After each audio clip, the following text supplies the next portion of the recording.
Hello and welcome to Chapter 19, Descent with Modification for EFB103.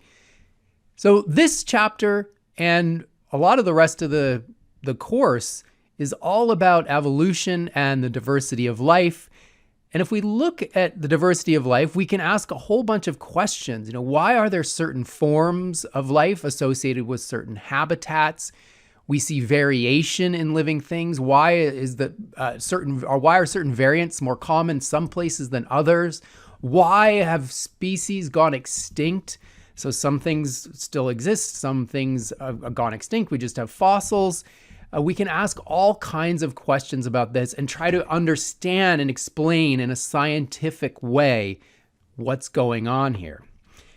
And so it's not until around the 1800s where we start to see a framework, a scientific framework for understanding this diversity of life and how it's come to be.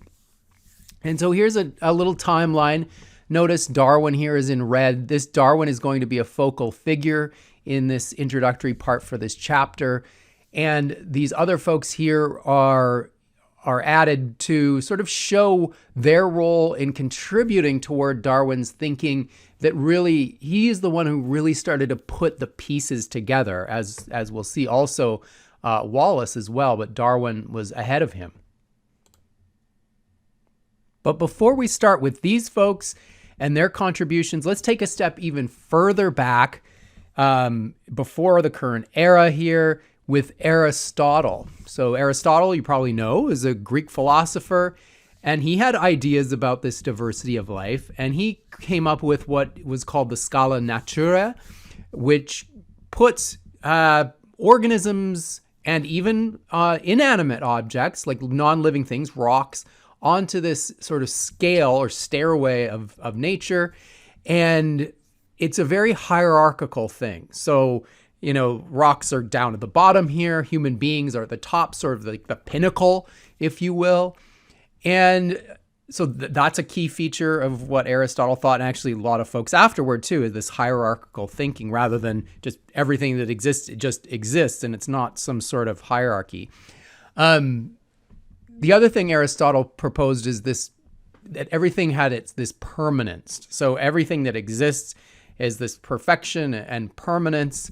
And this was consistent with other ways of thinking at this time. And so we see this being stuck in the thinking on diversity and life for many centuries. Moving ahead, jumping into the 1700s, we have Carl Linnaeus. He is famous for his scientific classification, so grouping organisms together based on their appearances, giving them names. So you've heard of binomial nomenclature, probably the idea that scientific names, there's two parts to them, genus and species. You can thank Carl Linnaeus for that.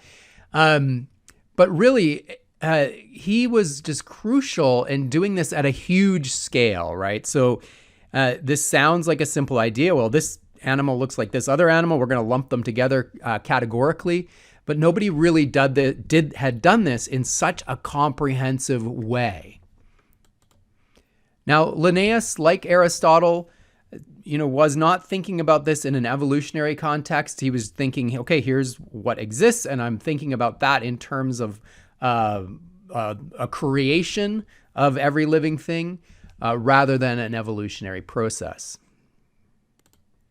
Around this same time, scientists started to look a little more closely at fossils. It's not that fossils weren't known, but this is getting to the era of really putting together fossils in a context of geology and recognizing this fairly basic principle where if we have layers of rock called strata, if we have lower layers of rock, if there hasn't been an inversion, lower layers of rock are going to be older. So sediment piles up over time in sedimentary rock here, and fossils of things that are further down, those are older than fossils in layers that are higher up.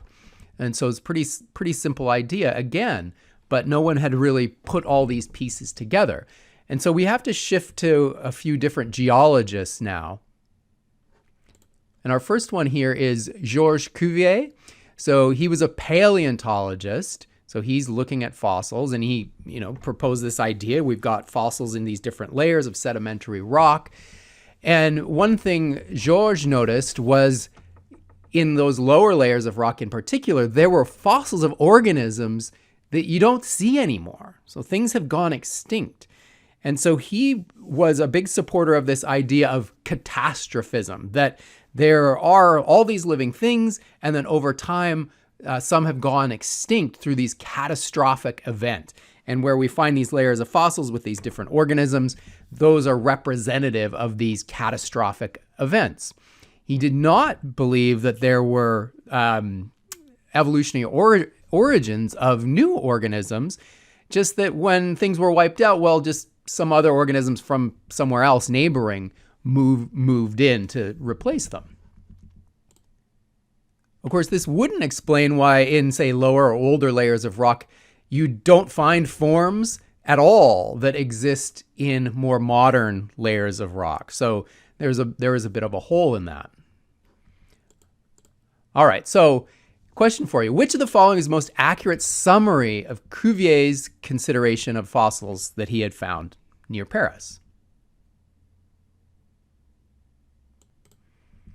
All right, yeah, extinction, yes, that's catastrophism that he described, but evolution, no. All right, how about some other geologists here? James Hutton and Charles Lyell, they recognized in their geological work that the Earth really is much older than had been proposed in the past. Some had thought, well, maybe the Earth is just a few thousand years old. We know that the Earth is billions of years old. They didn't necessarily know that exactly, but they knew the Earth was much, much older. And this opens the door for this idea of what's called gradualism, that things may at sometimes change in a catastrophic way, but not always. Like Cuvier was suggesting, things might change very slowly over these vast distances of time. And again, they were focusing more on geological processes, but I have a little figure here of how you could apply that, say, from a biological context, where over long periods of time, you see this ancestral organism diverge and different forms arise, again, over these long periods. Another critical person in our thinking about evolution, or particularly Charles Darwin's thinking, was Thomas Malthus. Now, he was not a scientist, he was an economist. But a key thing that he recognized was this idea of resource limitation, which you can apply in a biological context, that organisms are going to produce more offspring than there are resources, and then there's a struggle for those resources, and individuals that are more able to acquire those resources are going to be more likely to survive and leave offspring, and so on. And I love this final part of this quote, that the superior power of population is repressed, and he's talking about human population here. He's talking about economics and people, but we can apply this to biology as well. The actual population is kept to the means of subsistence. So whatever is there, you cannot go beyond that sort of carrying capacity. But it is kept at the means of level of subsistence by misery and vice. That idea of this struggle for existence and competition for resource. So let's start to put these pieces together now and back into our biological context and think about how organisms might change over time. And some of the early ideas on this were proposed by Jean-Baptiste Lamarck, who was a very good scientist, did all kinds of great work, but has become sort of famous for this idea, which we see now is incorrect, really. But he proposed that organisms might change over time in this manner. So we have the giraffe example here. So here's an ancestor of giraffes. It's got somewhat of a short neck. It's feeding on these leaves of this acacia tree. And as that resource becomes scarce, think Malthus, right? That an organism that can say, stretch its neck can get that limited resource. And then those reproduce, and then all of a sudden descendants have longer necks. The issue with Lamarck's proposal here is there was not really a mechanism that could be could be used to describe how this happens. Like, well, how is it that this individual just stretches its neck and then its offspring have longer necks? There's no real way to explain that. So let's continue to put the pieces together and look now at Charles Darwin. So Darwin was a true lover of nature. He had gone to medical school at one point and bombed out of that, studied theology. These were, careers that he was sort of pushed into because these were the things that you did in those days. But he was a true lover of nature. And when he graduated from Cambridge, he took a post on the HMS Beagle, which ended up taking a 5-year round-the-world voyage, which would have been an amazing formative experience for this young man. And so here we see the path that the Beagle took. A lot of time in around South America. During those 5 years, he collected thousands of specimens of plants and animals, made observations.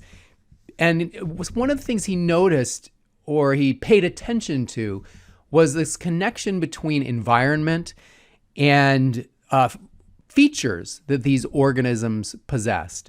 The other thing, as a naturalist and someone very interested and keen into fossils too, he collected fossils from these places that he traveled. And he found that fossils from a certain region, although maybe those didn't exactly represent what was living today, that those fossils in a certain place were still more representative of the existing organisms, the extant, the ones that are living today, in a certain place than, say, fossils in one place from, in South America versus Africa, say, for example, or Australia. Let's go a little further remote. So on his bedside table here, Darwin had the Principles of Geology. So that's Lyell's work. He can now start to think about these vast distances in time. He made a lot of observations, geological observations, as well as these natural world type observations. He directly observed a new uplift following an earthquake and collected fossils from these locations. And so all of these pieces start to come together for Darwin. And where we really see a huge impact on his thinking was when he visited the Galapagos Islands. And these are an amazing, unique place on the planet, relatively remote out in the Pacific Ocean. And there's a group of islands here, and we see different species on different islands. Sometimes they overlap, depends how far apart the islands are. We'll talk more about that. But this just captivated Darwin. And one of the things that he noticed as well was that the species on these islands differed from the things that he had seen on continental South America, but maybe had some similarities. And so he had the idea, well, maybe these islands were actually colonized by continental species, and then over time they diverged from those continental species. And how would that be? This is where we see Darwin's focus on adaptation. So he perceived this idea that these species, say on the Galapagos Islands, they evolve adaptations to that new environment. And this isn't necessarily like a one-of event. So different adaptations might arise, and this could reinforce differences and divergence of species as well. And so for example, here we have these ground and cactus finches. They have different kinds of beaks based on the different kinds of food they eat. So they have different adaptations for different kinds of food. And that's where we see these new species arise. And so we know this is actually correct, what Darwin, these ideas that Darwin had. This has been studied ad nauseum in the Galapagos Islands. There's all sorts of books about all the finches in the Galapagos and other organisms that live there. So, all right, let's bring it back to this idea of adaptation. What are adaptations, given your choices?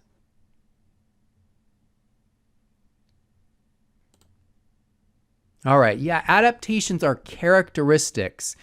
And the critical thing here is that they are inherited characteristics, not acquired characteristics during the lifetime of an organism. They're inherited, and we see them in a population.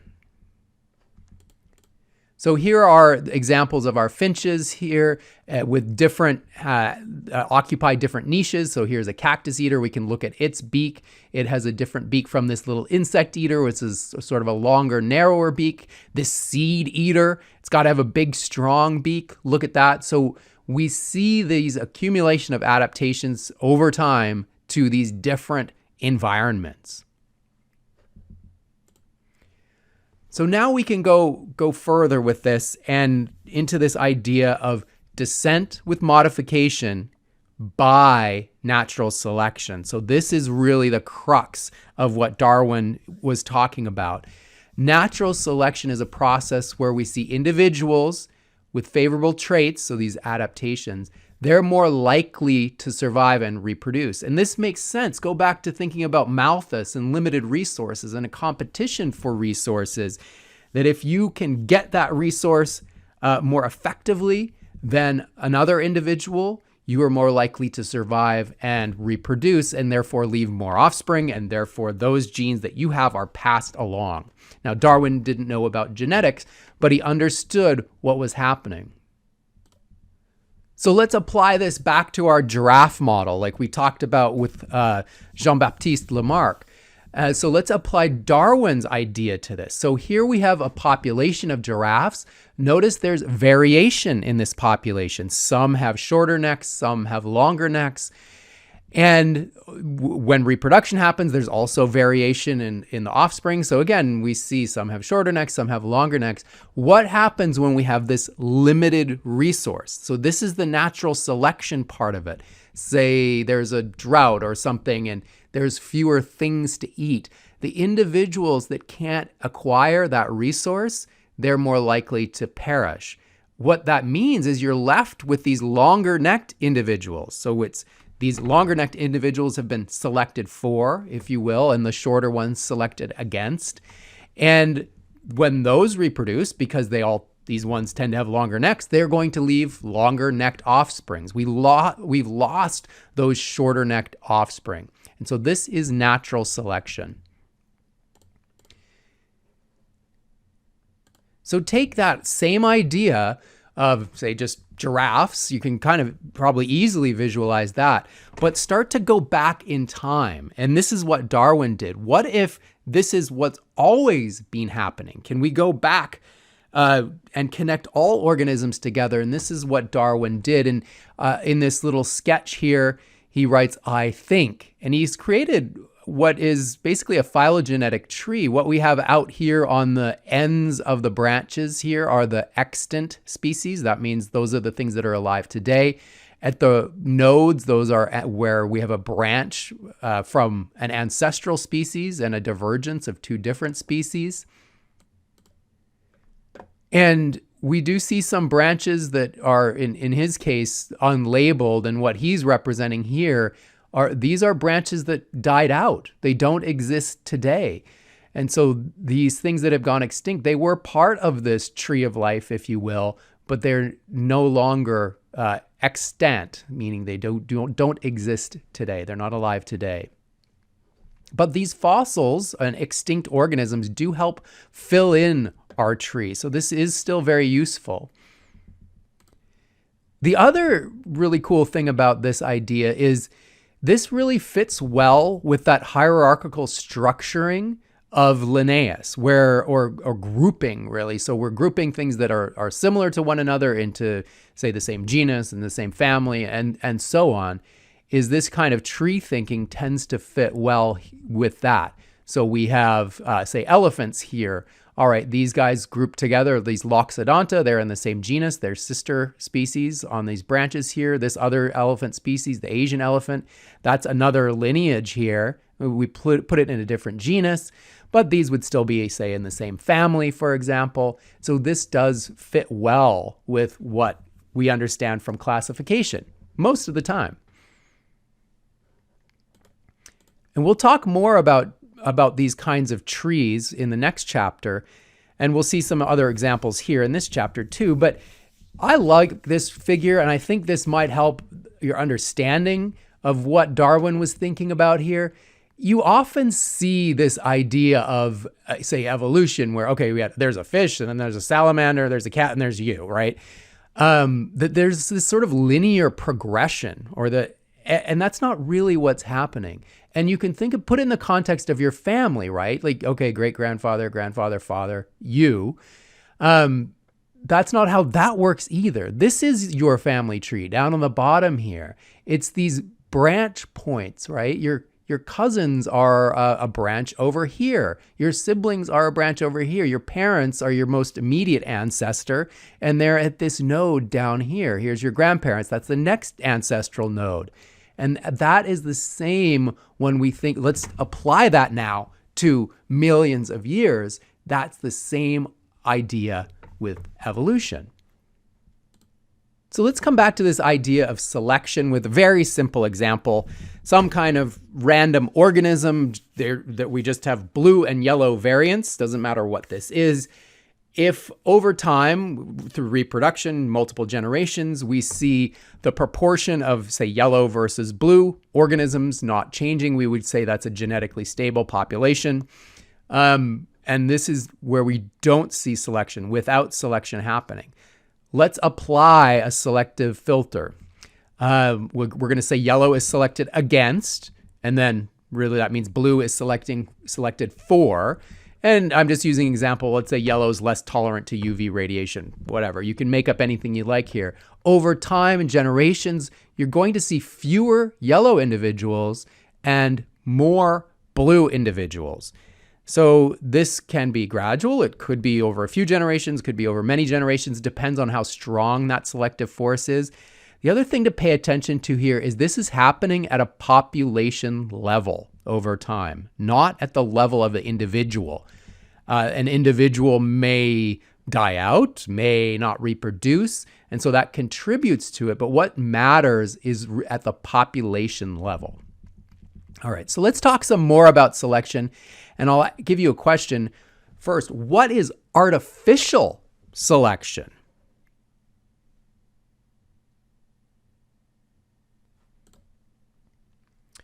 All right, yeah, so artificial selection is just humans doing the selecting. That's what's happening here. So selective breeding would be an example where you're breeding animals or a crop for a certain trait. Let's take, for example, artificial selection for these different vegetables you might find at the supermarket. These are all derived through artificial selection, selective breeding from, say, this wild mustard plant. Your wild mustard plant maybe not as great in a salad than, say, your kale over here. But these organisms did not exist before humans existed. These are all derived from a wild mustard plant through artificial selection. And so Darwin was very familiar with this idea. He did some selective breeding on doves, for example. And so he really understood this idea of artificial selection, and then you can then apply that to the natural world where humans aren't necessarily doing the selecting, but nature is, some environmental factor. All right, so Darwin starts to take his observations on artificial selection, his observations of the natural world, and he starts to put these together. So observation number one here, we'll break them down to a couple of observations. Members of a population vary in their inherited traits. So we see variation in natural populations.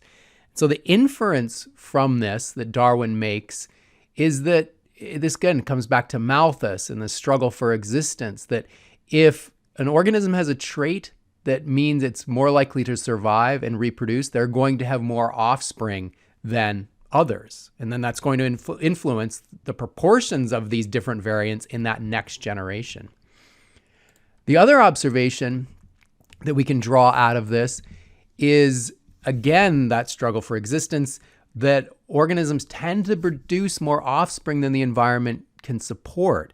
And so there, of course, then there is a limited resource. There's more individuals than can be supported. So that creates that struggle for existence. So this inequity in numbers of organisms versus available resources leads to those that have the better ability to acquire resources to pass on those traits over time. And this, again, connects back to that idea of adaptation. And this might be even if advantages are slight. So it's easy maybe to think of a more extreme example like we have down here, these population of mice. Like this is just a background matching or camouflage idea here. The mice that are more conspicuous, the predator here, this bird, can see, that's our selective agent, swoops down and eats those mice. And so over time, those black colored mice that are well camouflaged, they're more likely to leave offspring than these light colored mice. And that might happen quickly, but maybe this is more subtle. Maybe the background matching isn't as perfect as we see it in this cartoon. And so this might be only a slight advantage, but over thousands of years, millions of years, billions of years, that's going to make a huge difference. And so when we see this change in frequency of individuals, so here, half the population were these black mice, actually less than that, and then we start to see a higher proportion over time due to the natural selection. Now we start to see an adaptation, right? So here's an adaptation in these mice. That the dark colored coat color is good for background matching, and they're less likely to be preyed upon by this avian predator. So just driving this idea home, this is such an important part of biology in general, understanding this. So individuals with heritable traits certain heritable traits survive and reproduce more than other individuals, right? So it's that inequity and that change in frequency over generations.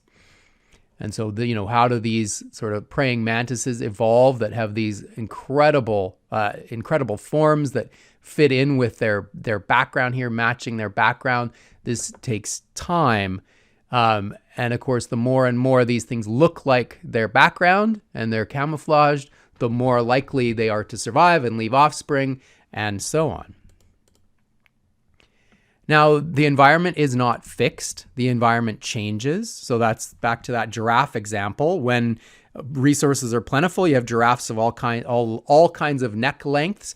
But when there's a resource limitation, the environment has changed. Now we start to see selection becoming more and more important. And this can actually drive speciation as well, as we'll talk about in more length later on in the course.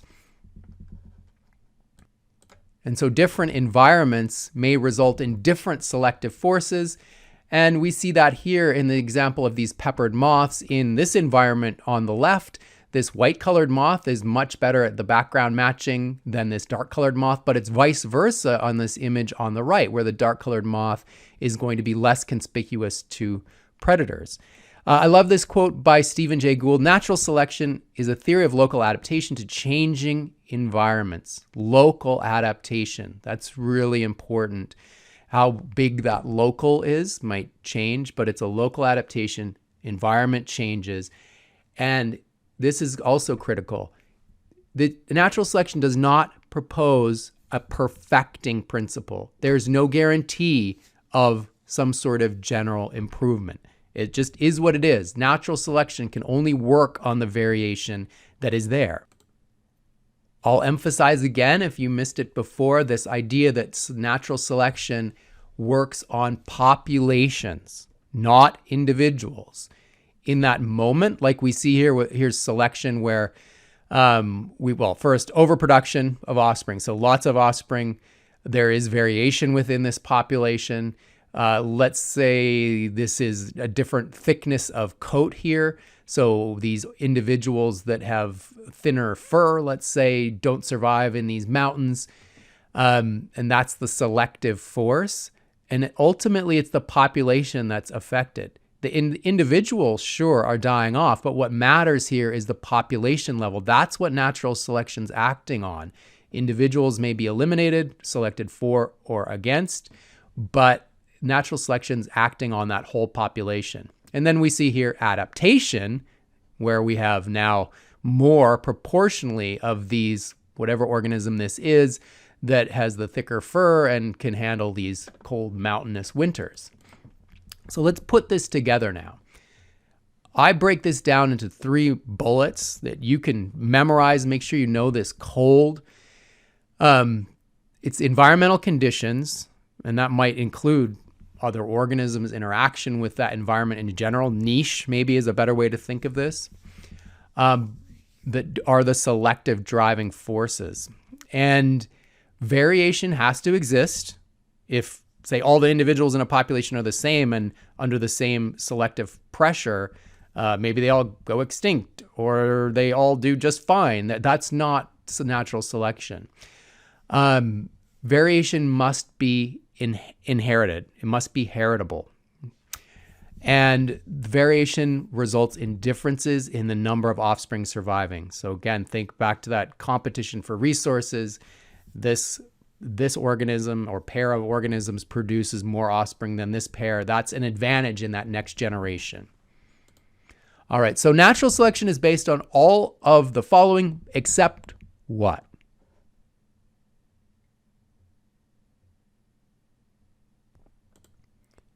All right, yeah, it's not about individuals. That's the key here. It's at the population level. All right, so let's take what we've just learned about natural selection and apply it really broadly now to evolution as a whole. And we'll look at these different lines of evidence for evolution. And we're going to start with direct observation, which is really more or less what we've already been talking about, natural selection in action. And so I'll have a few more examples for you here. So direct observation of evolution in action. We'll start with these soapberry bugs. So these are insects. They have a long beak here that they use to feed on these plants called the balloon vine. So they can penetrate that outer skin of that fruit and feed on what's inside. These are critters that live in Florida. And in southern Florida, those balloon vine plants have larger fruit. And the soapberry bugs that feed on them have longer beaks, right? Because they've got to get into that larger fruit. There's an adaptation. In central Florida, what you have there is something called the golden rain tree. This has these balloon vine-like fruits, but it's a smaller fruit, and our soapberry bugs there have shorter beaks because that's the adaptation for there. You don't need as long of a beak to feed on those golden rain trees. So where do we see this in action? Well, it's because that golden rain tree in central Florida, this is not a native tree to central Florida. This has been introduced and from Asia specifically. And so this has been introduced to Florida. And if we go back in time, so to speak, and look at museum records, right? So we can look at collections of these soapberry bugs in museum collections. And what do we see here? So in southern Florida, here is today, this figure here today showing the beak lengths of these insects. And here's the museum average, this red arrow. And so the museum average falls within what we see today because these are, again, they're feeding on these balloon vine plants. They have longish beaks to get at that fruit, and it overlaps with the museum average. Now, in central Florida, the museum average is similar to South Florida. But look, our distribution or the feature that we have in our soapberry bugs in central Florida today is different. They have these shorter beaks. They didn't used to. They used to have much longer beaks based on the museum specimens because they were feeding on these balloon vines. But now that golden rain tree is there and they're feeding on that, in less than 35 years, we see this big shift to much shorter beaks. So this is natural selection in action and a great use of museum specimens as well. Another great example of evolution in action is drug resistance in bacteria. So we'll use the example of Staphylococcus aureus. You've probably heard of like a staph infection. That's what we're talking about here. And specifically this methicillin-resistant Staph aureus. This is also known as MRSA or MRSA. So this is one of these drug-resistant bacteria. And it's very, very much a concern. So an example would be this USA 300 clone. You can think of that as a strain version of this bacterium. This is the one associated with flesh-eating disease and other fatal infections in people. It's not associated with it, it's a cause of these conditions. So very concerning if you can't then treat these infections. Now, generally, the use of antibiotics for bacterial infections was a huge revolution in medicine, and we started to see broad use of antibiotics in the 1940s. And within a couple of years, so here we're saying 1945, and so within a couple of years, we start to see Staph aureus resistance to penicillin, for example. That was one of the first broadly used antibiotics. And then you tried other antibiotics with this. We see resistance for those as well. And methicillin is one of our more, it's related to, but could be used to treat these penicillin-resistant bacteria. But then Staph aureus also evolved resistance to methicillin, again, within a couple of years. So this can happen quite quickly. All right, so within 6 months of starting methicillin treatment broadly for Staph aureus infections in this community hypothetical, all new Staph aureus infections were caused by MRSA, this resistant organism. How do you explain that?